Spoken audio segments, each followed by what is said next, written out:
So the video you're about to watch is very different from the content that we generally post on this channel. My wife and I, in an effort to document some family history, took my dad to the National Vietnam War Museum in Weatherford, Texas. In the 50 plus years since his time in Vietnam, he's spoken very little about his combat experience as a LRRP with the 1st Infantry Division, Pathfinder Detachment, and the 75th Ranger Regiment. The catalyst for him beginning to open up and talk more about his experience was the Houston VA. The team of doctors, psychologists, and other veterans there really changed that for him and got him to be a lot more comfortable talking about his experiences. Unfortunately, it's very common for that generation of warfighters to not talk about their experiences for a number of reasons. At 36 years old, I was hearing the majority of these stories for the very first time. I hope you enjoy the video.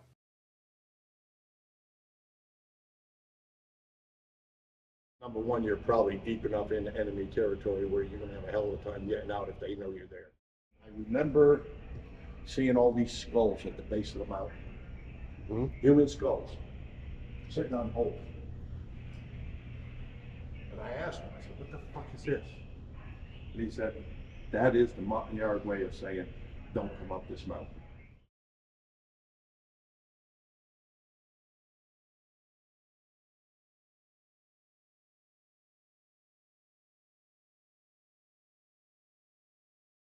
My POW. God bless you guys. He said that brick is from Hanoi Hilton. Wow.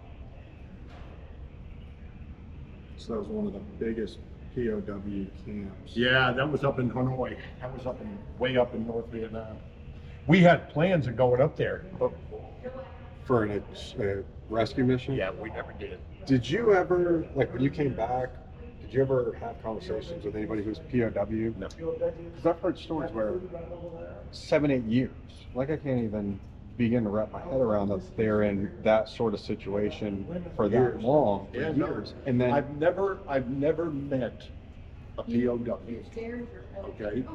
I mean, I was an MIA for 2 days. But, you know, it was no big deal. I never got listed as an MIA, you know. I mean, but I was left behind for 2 days, and then they found me. But the strangest thing is, I've never met, even though I told you we went on 2 missions into POW camps, but they were empty.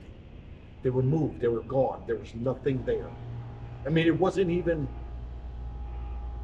I mean, nothing. I mean, absolutely no trace of anybody being there. The buildings were there. The cages that they kept them in were there, but nobody was there. So, did you have any insight into what the intel was like for that? Because obviously satellites are way different. today, So now they could be able to zoom right in. now back then it was hearsay. The South Vietnamese would say, "Hey, we've heard this. My brother told me this. So and so said this. So and so said that," and then we would go investigate it. That's where your recon came in. That's where your missions came in. Of okay, this might end up being a POW rescue, but it's a POW camp and it's located in these coordinates. You're going to drop you off here. We're going to have you go here. We're going to do a pickup here. Okay. And that was it.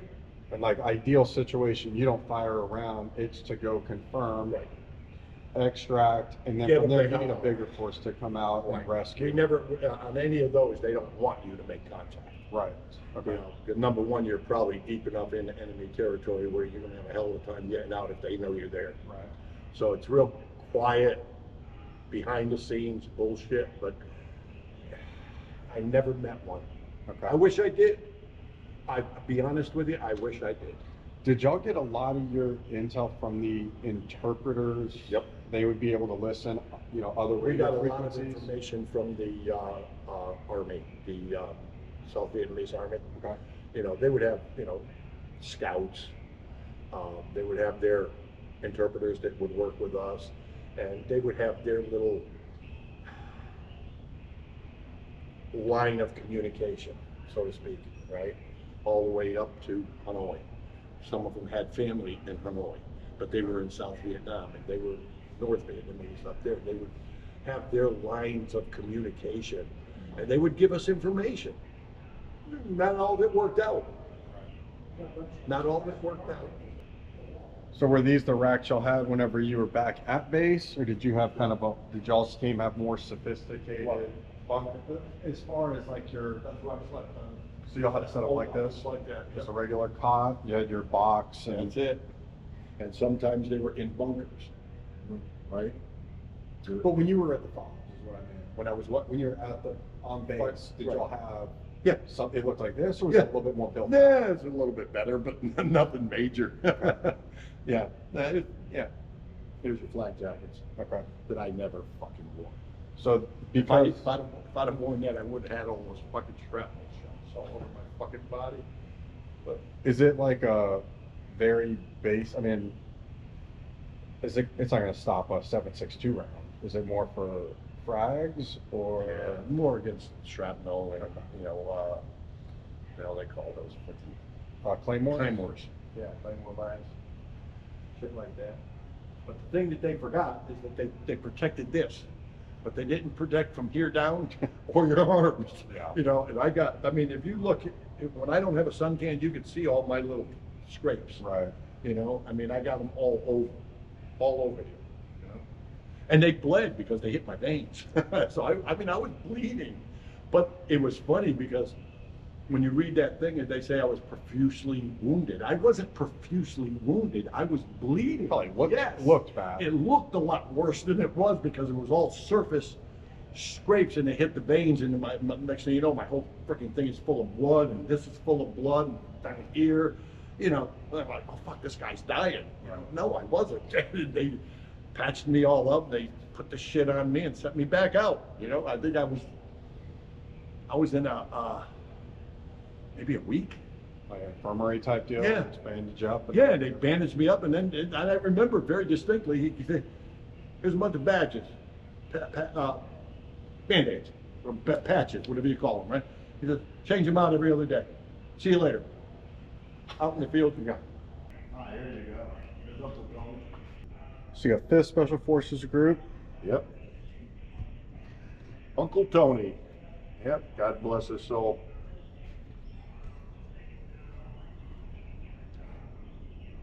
So any of these non-conventional weapons, is this something that you ever used, or was We it? got Tommy guns. Yeah. Oh yeah. That's a 45 caliber Tommy gun. Yeah. That's a 45 caliber right there. Mhm. I think if you look at it, see what it says. The magazine definitely looks like it. Yeah, it is. That's on a little Tommy gun. Yeah. Okay. We've got shotguns, sawed-off shotguns. There's an AK right there, baby. I got the picture of me holding my first AK. That's Yep. Yep. They have that bayonet that comes up. Our bayonets you had to attach. Theirs was at the base. This, everybody who went to Vietnam went on R&R and got one of these. These reel-to-reels. I had one too, with the big speakers right there, just like that. I had that whole setup. Was this just the stereo to have whenever you got back home? You got back home, you had that. Yep. Okay, so you did a bunch of training with the Montagnards. Yep. Tell me about this. When I worked with the SF is when we ran in and worked with the Montagnards as well, and they were badass. You know, Mama San she'd be carrying her babies on her back, and she'd have fucking bayonets and all kinds of shit hanging from her. That's awesome. She was a badass. Little machetes. I'm They were assuming good. made They were all good. those. They were good. In fact, we went into one Montagnard village, and when we got there, again, we were with SF at the time, and I remember seeing all these skulls at the base of the mountain, human skulls, sitting on poles.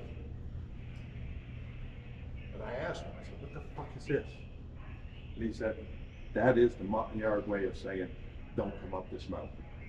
And they had a lot of shit that was like antiquated. See these here? Those machetes, you see Mama San carrying that sucker down her leg like here, and down this one here, and you have her baby on her back. Think you had babies in this? No, they didn't have a cover on it. This. Oh, there's one right there. Yeah, there you go. There you go, there's Mama San right there. That's Papasan there. Okay. That's Papasan carrying He's got him. an AK. Or Yep. his Yep. rations. And then Mama San would do that, and she'd have these freaking, I called them machetes, but that's what she had them hanging down here. Right. You cut your fucking head off in a heartbeat. So the SFTs would go over. They train them They up. trained them on basic skills for ambush, Guerrilla patrols. warfare. Yeah, They had the ability to defend themselves in the areas. they did. They knew how to defend themselves, but we had to teach them how to go on missions with us to search out the NBA. So there's They a lot more basically reactionary They were defensive. definitely, yeah, that's where the skulls came in at the base of the mountain. Mama San with her machetes, what I call them machetes, I don't know how they are. Were they good with the bow? What? Were they good with the bow? Oh, yeah. Yeah. Oh, yeah. So these were your LRRPs and C rations? Yep. Anything that was a favorite or a non-favorite out of these? Oh, fuck. It was horrible. Oh, God almighty. I look at that shit, my stomach turns. I ate so much of that shit, it was fucking sickening. I got rid of my pots and pans. And none of us did. Nobody really carried that shit. Unless you were a grunt with a company size unit, then you probably stick that in your backpack. But when you're doing the recon that we did, both Pathfinder and we didn't carry that shit. A lot of times we eat a lot of local fish, rice. But that was a tactic, though, wasn't it? Because, like, you're sent. Because if you're eating, yeah, American type food versus rice and So fish. we would always, we ate a lot of rice and a lot of nook which is the oils from the dried out fish that poured onto the rice, which tasted like shit. So this is These are South Vietnamese. their fatigues. Yeah, And this is the South Vietnamese Marvins. It was interesting, they got an M1 carbine. When I was there, they had nothing but AR-15s, but AKs, well, not right? actually AR-15s, or M16s. Right. And then what about the car 15s? Did y'all have those, or was that just? Yeah. So you had an option for those? Yeah. Yeah. But the SF teams use those a lot. Yep. My LRRP did too. See this old beat up AK? I would like to know, in this SKS, I would like to know how they got them out of Vietnam, because they would not let me bring mine out. They took it away from me. They're like, no. The ones that you had captured. Yep. Yep. They would not let us do it. So you didn't wear your helmet. You wore booby caps a lot, right? We wore a helmet once in a while, depending on where we were going, and if there was, bombardment and stuff, then you take we Ordnance. strap it on our backpack. Okay. If we needed it, we'd use it. But no, normally it was either the boonie cap or just, that picture? Well, you have one where you've got the bottle of holy water on one side when you're actually wearing it. That. Yeah. Do you remember the picture, the chopper, my alert team? And what's his name was sitting in front of me? If you look, he had a bandana on. Right. I had a bandana on too. Yeah. A lot of times you just sweat bandanas. And we had a couple of guys like Booby used to want to carry a machete. Okay. As far as frags and stuff, what was your typical loadout on like a pretty standard mission set? 4 frags, 2 smokes. Okay. And then y'all's magazines were 20 round, right? You didn't have 30 round magazines? No, we had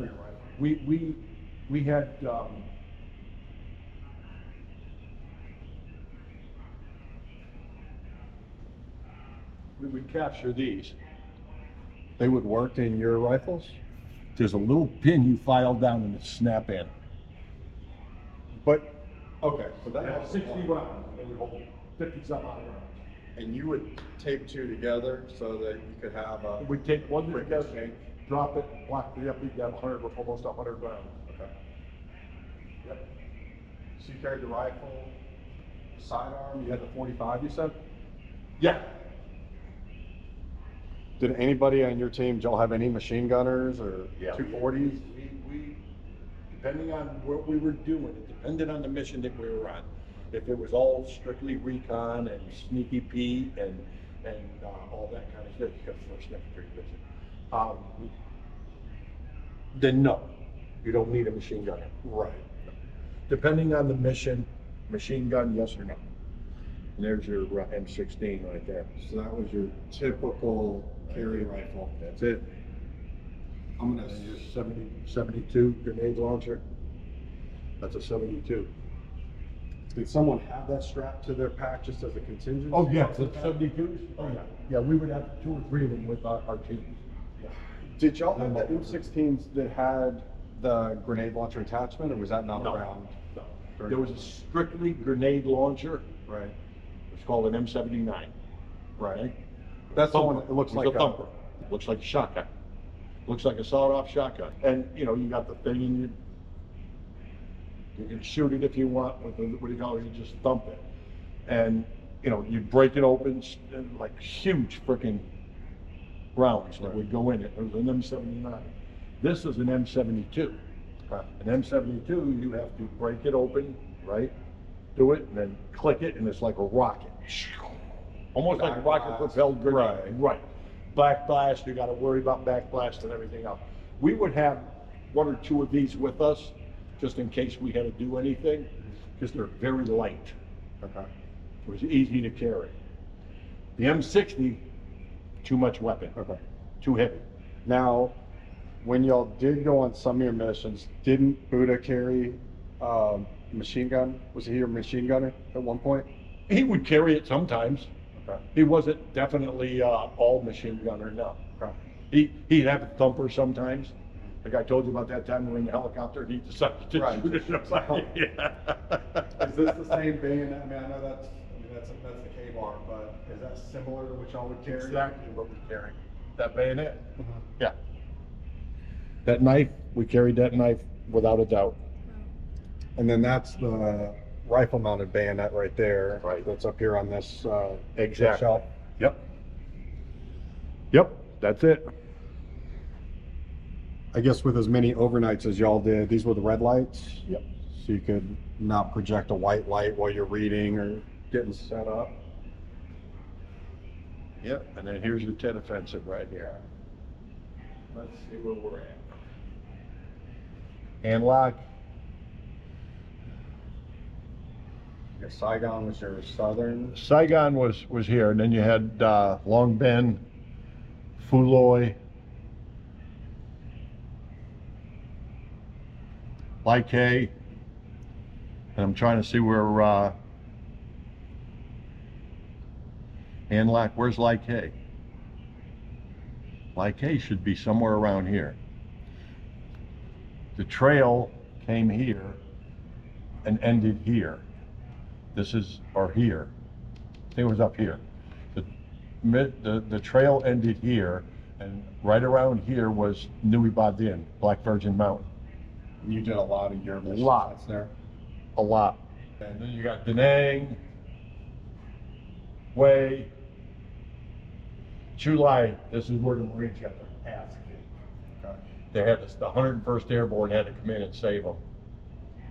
Not save them, actually, that's a bad way to say it. They went to reinforce them.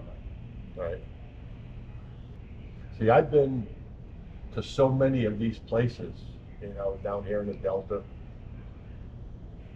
taking the river up.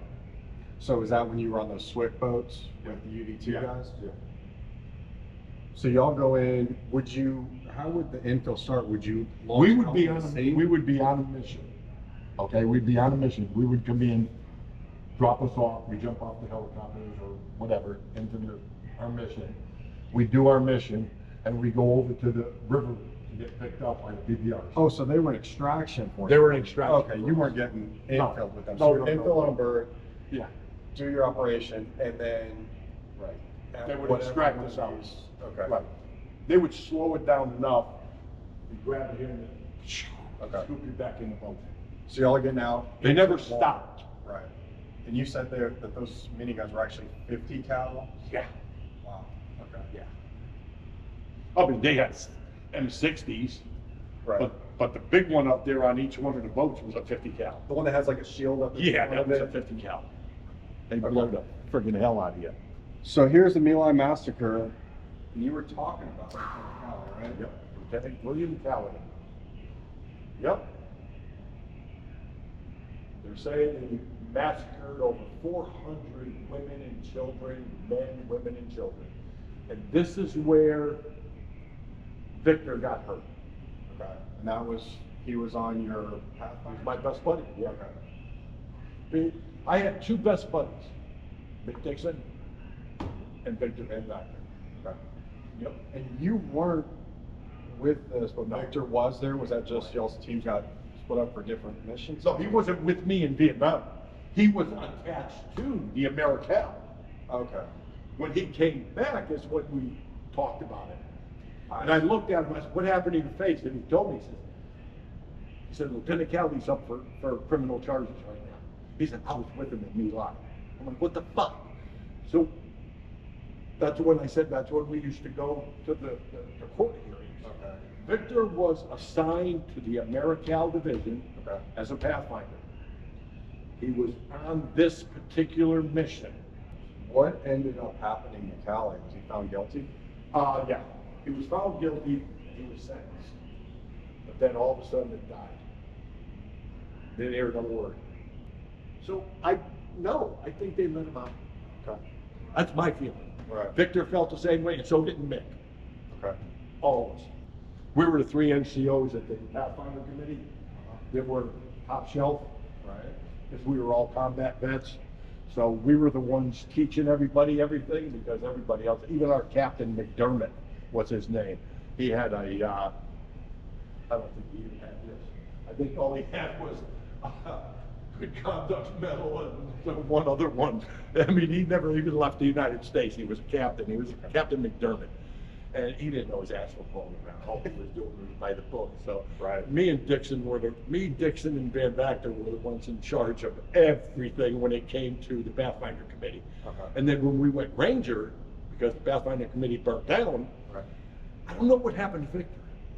I ended up going to Darby, and Dixon went to Mount Mount Phase. So y'all worked That was cadre for Ranger School, Right. Because Pathfinder Burned burnt down. down. They're like, we need y'all to They go teach asked somewhere us- else. You know, that guy was telling you on the podcast we were listening to. They would come in and ask you, "Do you want to volunteer for this?" Okay. I got out of jump school. They came up. They took the top 10% of jump school graduates.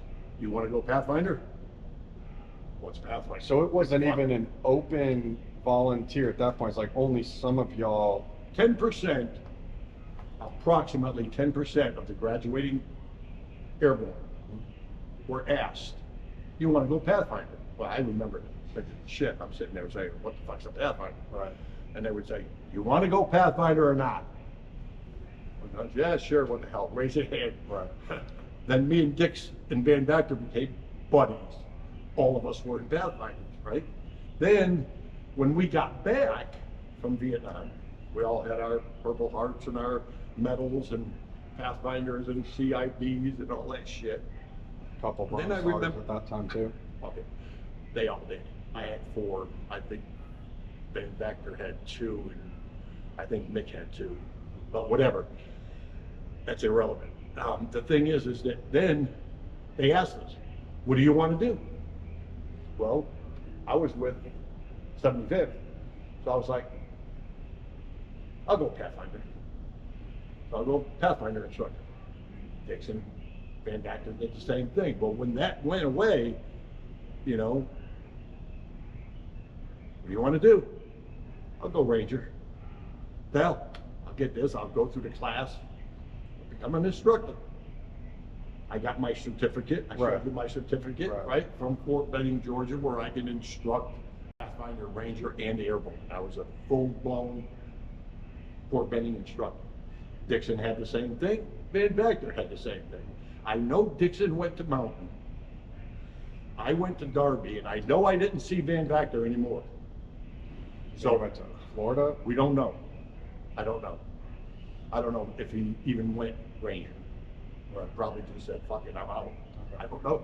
We have no idea. I told you what happened with him. He broke his engagement with his girlfriend. Both sides of his face was fucked up. It's like a paralysis. Yeah. And they talk like this.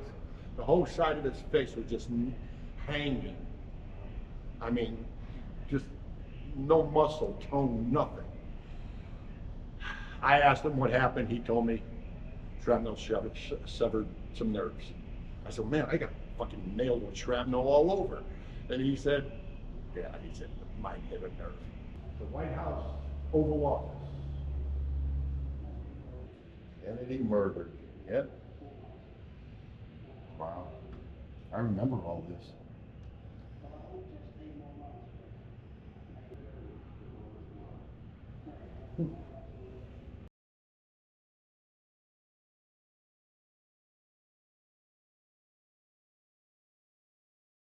Where were you when this happened?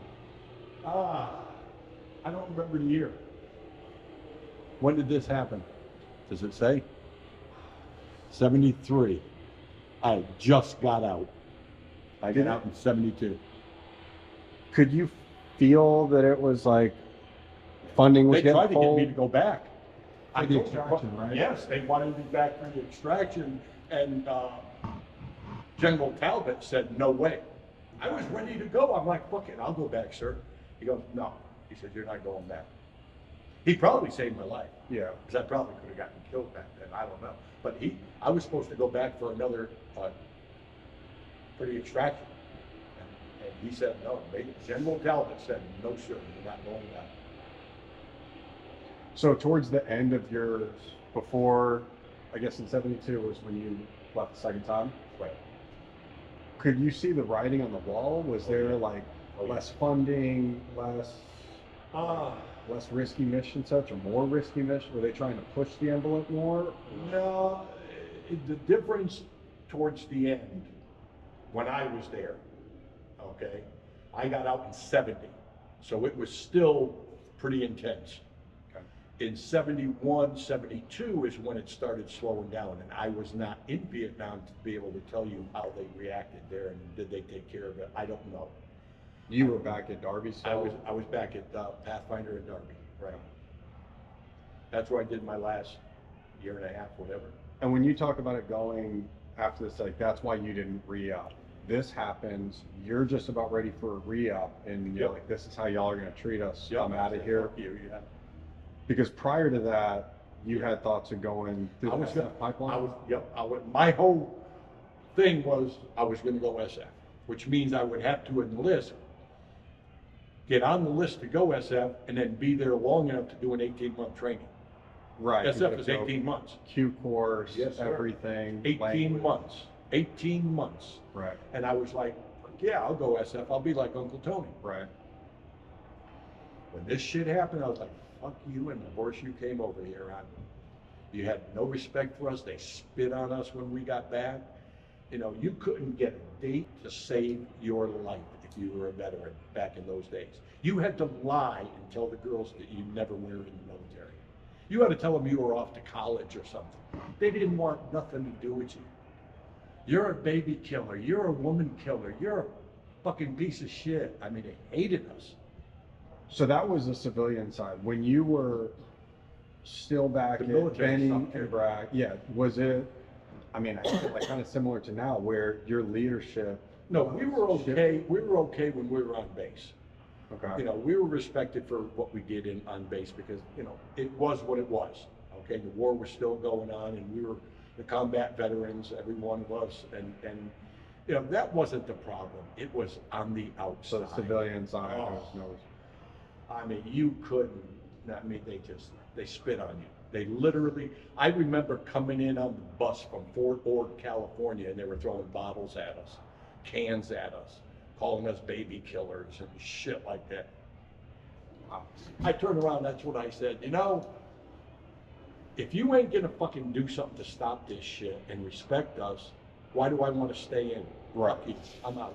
Because you already saw how bad it was going to be. It was getting ridiculous, you know. And I know a lot of guys right now that are getting out, because of what's happening in our society now, which is kind of mirroring what happened back then.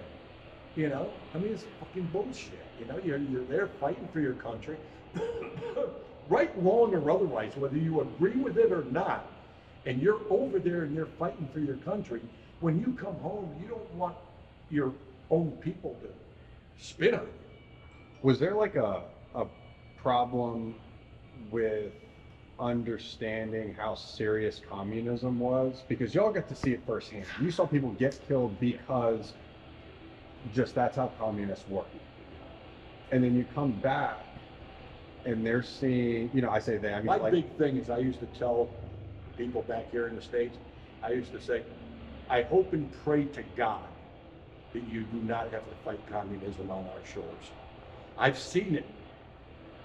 I've seen what it does to villages, cities, or whatever, and people. You motherfuckers would not last. And today, society is even worse than when I was preaching that back in the 70s. You know, because they were getting into that volunteer army shit. Oh, tell me I can get a haircut. I'll call my senator. Go stick it up your ass. You know, it's ridiculous. before going over there, did they do any sort of education on like, hey, this is what's going on the communism side? Like y'all knew what the NBA were as the enemy. We knew what the NBA was. We knew what the Viet Cong were. We would get, like, in Fort Polk, Louisiana, it's called the Combat Infantry Home for the Vietnam. Combat infantrymen in Vietnam.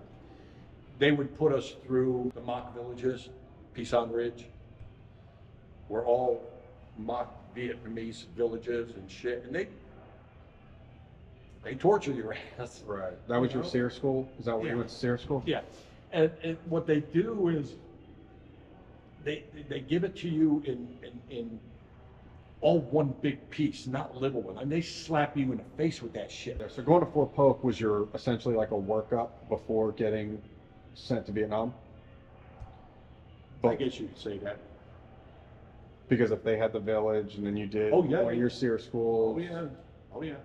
I mean, you could say it was a workup going there. To me, it was just all one big thing that got me there. You know, like Uncle Tony told Mom when Mom was crying because I was going to Vietnam, and he looked, well, what did you expect them to do? So you're Where do you surprised? think they're going to send this kid? He's an airborne ranger and a Pathfinder. Where do you think they're going to send him? And Mom was just crying like a motherfucker. You know? And then my grandmother died 3 days before I left. Right. Yep. But to understand the actual realities of communism, that was something that was the No, they never really gave us a course on it, if that's what you're asking. Right. No. All the courses we took were how to kill. Combat. Yeah, that's it. You know, how to defend yourself, how to kill, and that was it. And So everything, seeing it there is what I'm getting at. Is Yeah, that was I'll tell you, the brutal biggest- reality. the first reality is getting off the plane. I got off the plane in Benoit. The stench, the smell of that fucking country was horrible. I mean, you almost want to throw up. It was stench. Don't ask me what the stench was. I have no idea. I don't know if it was, you know, people say, well, it was dead bodies. No, Benoit was an Air Force base. There weren't dead bodies there. All I could tell you is that when I got off that plane, there was a stench. There was a stench. It went away, obviously. Or you got used to it. You got used to it. That's what I meant. It went away in the fact that you got used to it. But yeah, I mean, anybody that went to Vietnam will tell you there's a stench in that fucking country. And don't ask me what it is, why it is. Is it a stench of death? I have no idea. Is it a stench of humidity? I have no idea. All I know is it stunk. You know, and the horrible thing was they sent us over, and all the stewardesses on the plane were all young and good looking. And on the way back, they were old and rickety men. They didn't want us anywhere near any young girls. And that's the truth too. I swear to God. They were all young and good looking when we were leaving, so we knew what we were fighting for, right? But coming back, They were old and decrepit, man. They didn't want us anywhere near any young looking girls. Let's go see the upstairs. Yeah, let's see. Almost just like the setup you had.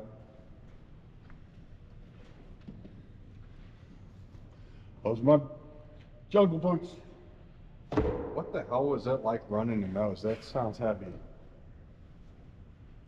Not a lot of support. You really didn't give a shit. You did what you had to do. Right. But those were good because what happened was with the water and the swamps and everything else, you take them off at night, they air out. Oh, so they were dry. They would dry up and ready to do a combat job.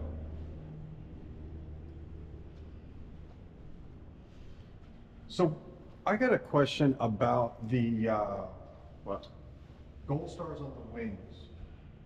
You did combat jumps, but I guess a lot of it, like some of your other things, Was not authorized by the Department of the Army, so I could not put the, I could not put the gold star. Okay.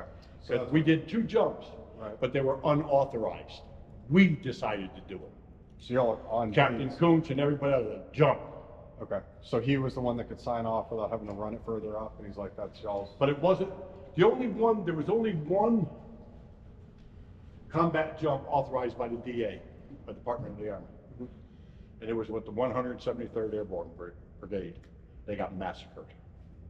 We're sitting on the bottom and just shooting them. Wow. Just massacred them. Were they jumping out of like a C-130, like a big jump? It was a big jump and they got massacred. And that's when the Department of the Army said no more jumps. Now, we did jumps, 3, 4-man jumps, 5-man jumps, 6-man jump, but that was out of helicopters. Did they have them set up static line? Or? Okay. So it was just like that. Yeah, we're just sitting on the edge of the helicopter, we push off, the static lines were hooked up. By the time we went 30 feet, chute was coming out. So tell me about this. You ended up getting your door gunner wings. Yep. Because y'all ended up mocking up a minigun. Yeah, onto 2 the miniguns, wings, right? right? On a Huey, Right. on a Huey. They had a minigun on this side, a minigun on this side. The door gunners sat here and here, and they put twin 60s, and with a bar in the middle. So you were shooting 2 60s out of there, 2 60s out of the back, and they had the 2 miniguns, and then underneath they had a thumper, so 79. So I did that for, I don't know, a couple of weeks, whatever. But you were part of mocking one up, right? Didn't you Yep. have some engineers like, hey, weld this support? Oh, yeah. Well, I mean, this thing here just fucking throw the helicopter way off. We almost shot the blades off. We had to put springs on it Okay. to hold it down. So that But was yet like still be able to maneuver it. instead of it torquing all the way up out of And control. in the middle was a big, huge box of ammunition. And that it would feed both miniguns. I'm sure that was like a double take thing when people would see that you had door gunner wings. They're like, how in the hell, where did those come from? Because Yeah. you weren't a warrant. Yeah. A lot of people, they're like, how did you do all this in 3.5 years? So those are door gunner wings right Yep, there. minus the star. I didn't have the star. This is more what I had. Right. Interesting. So that's the Huey, right? That's the Huey right there. So you see, all right, you see how they're jumping? Yes. Remember I told you sometimes the pilot can't land? Mm-hmm. And you jump, right? Sometimes you jump and you're not so lucky as to hit, 4 or 5 feet down. Sometimes it's 10, 12 feet you're falling. Right. Sometimes you're hitting ground down here, but he can't go any lower, so you jump.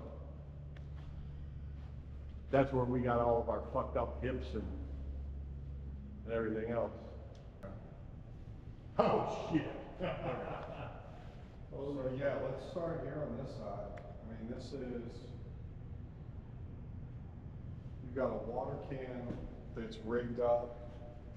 It's got a grenade with a wire pull in. Yep. Did y'all ever come across? I mean, I assume the only way you found these were because some of them weren't effective and that they either didn't go off. I've come across these.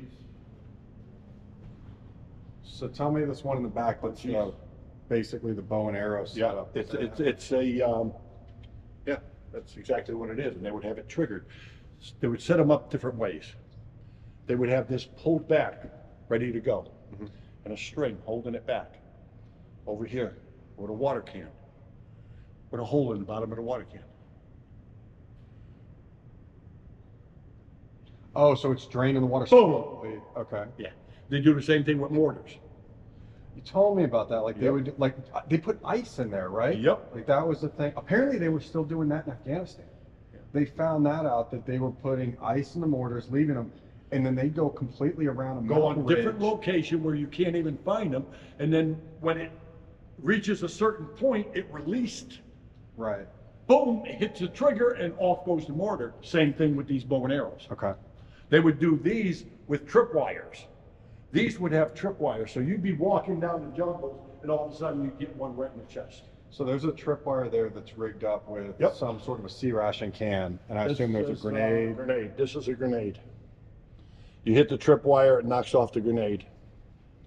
These right here would be on swings, and they'd come down and get you in the belly. Head. These right here would be normally set up like an ambush without people. You tripwire it, and boom, boom, boom, boom, boom, arrows come flying at you. Did y'all take casualties from these? Yeah, a few. Your groups? A few. A few. This right here, this is a bad motherfucker. They would have this fucking hanging in a tree. Tripwire come down and hit you in the fucking. And wasn't one of the things that they would do is they'd put feces on these for Oh, yeah. infection, right? If it didn't kill you, it was likely to get you after the fact. Without a doubt. They would dip it in all kinds of shit that fucking infect you and everything else. Yep. Okay. Then you have these pits. I don't see a pit here. You got these pits where you fall into a pit and you're falling into. Maybe that's like at the bottom of a dig a hole. Yep. You those pit, and it goes right through your feet. Right here. There you go. Goes right through your feet. Yep. There it is. I didn't even see it. Wow. Yep. Okay, and then you have this right here, another one going right through the boot. See that one going right up through his fucking feet. I mean, you want to talk about fuck you up? Oh man. Yep. Wow. Okay. And then here you've got basically a little trap hole that the wires, once the weight of the person goes over it, it pulls the Everything in and just hits the shit out of you. Yep. Bungee stick? And they probably have bungees on the bottom too. So I'm sure they had the bungees on the bottom as well as when you Right. step on the wire and it comes in. It just puts it right through. There it is right there. That's one that. Puts it right through your legs. Yep. So Oh, yeah. your teams would, I mean, what did y'all encounter the See most? this? This is a tree, a bamboo, bent all the way down. You hit the tripwire and it comes right back up and it fucking nails the appointment.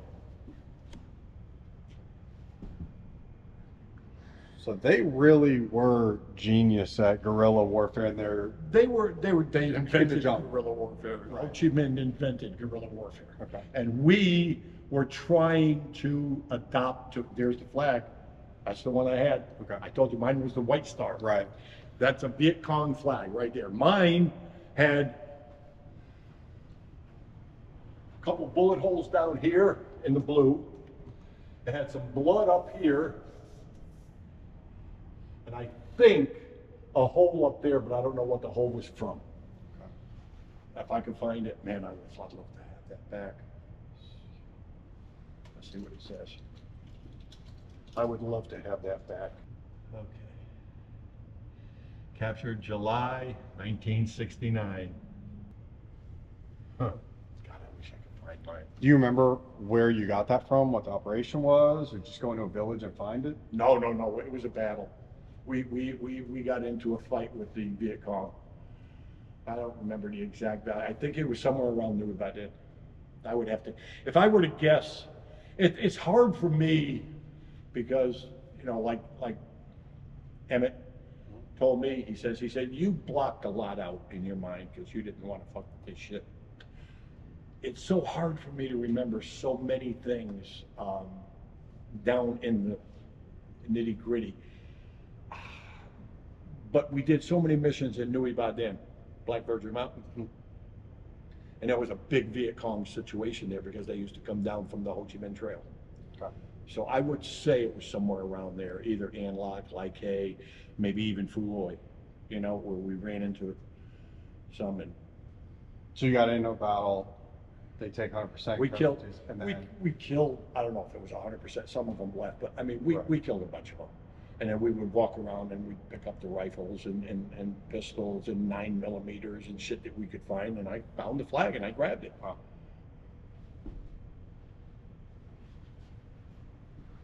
This shit. Yeah, they would fucking put this fucking shit and dip it in all kinds of stuff, and it would go through you. Stuff would definitely hurt. M16 mine bouncing Betty. I don't know what that is. I've never heard of that. These are all Basically, they punches. cut and made a broadhead Yeah. out of the metal from these cans. Yep. And trust me when I tell you, man, it would hurt. I never got it. Thank the good Lord. I never got hit with a punji stick. I've seen them. I've seen my teammates get, you know, in the foot and stuff like Oh, that. so while you were on a patrol, you, like someone in your team got hit with one of these? Yeah. Oh, that's what I was asking. Okay. Yeah. I thought like back at base you saw someone that No, no. took damage from On this. patrol, yeah, this shit fucking sucked, man. So then from there, you've got a grown man that likely can't walk on Can't one walk. of You his gotta feet, get him and out. y'all only have You- 4 or we- 6 we- guys. We would call in from evac. So at that point, that mission's scrapped it. Get them y'all- out. Yeah. Would y'all stay on the ground, or would you just evacuate? We, sometimes, depending on how far away the mission was and how close the PZ was, if we can get them picked up and continue the mission, fine. If not, minus one man. If not, we'd go back.